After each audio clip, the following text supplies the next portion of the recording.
The 1910s was a decade that unfolded with a number of tragic events. One of the first events that occurred in the 1910s was the sinking of the Titanic. It actually sunk in 1912.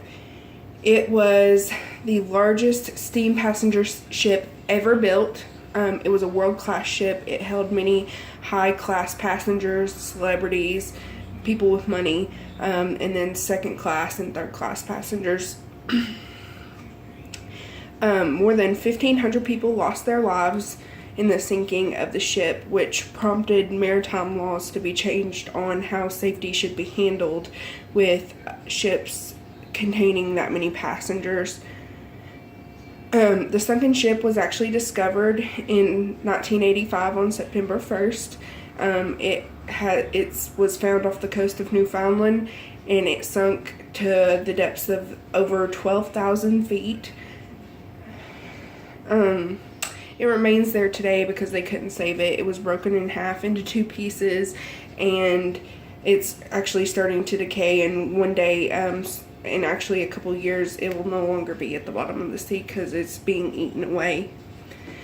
One of the second major tragic events that happened in the 1910s was World War I. World War I lasted from July 28th, 1914 to November 11th, 1918. It was one of the deadliest wars in the history of all time.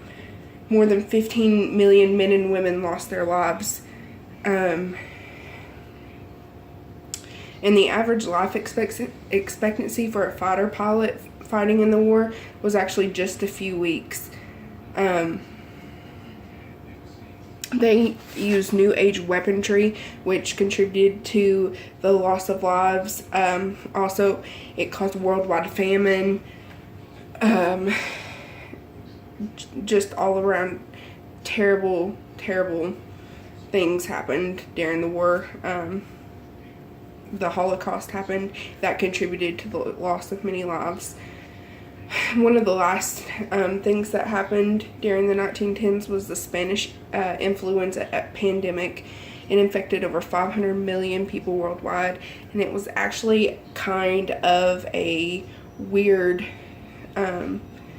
pandemic because it actually didn't kill off the old and the young.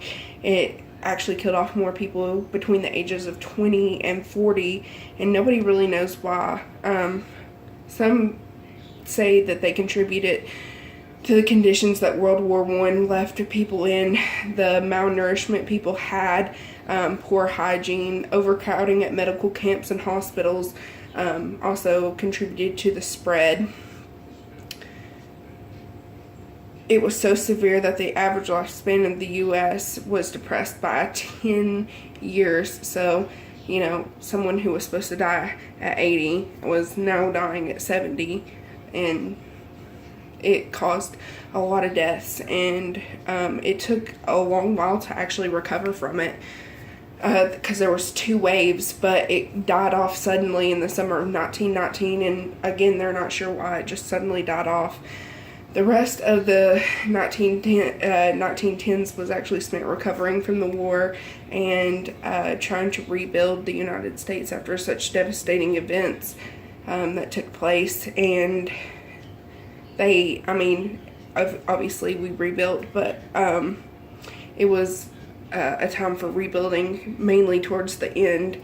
And I think that really helped contribute to where we are today.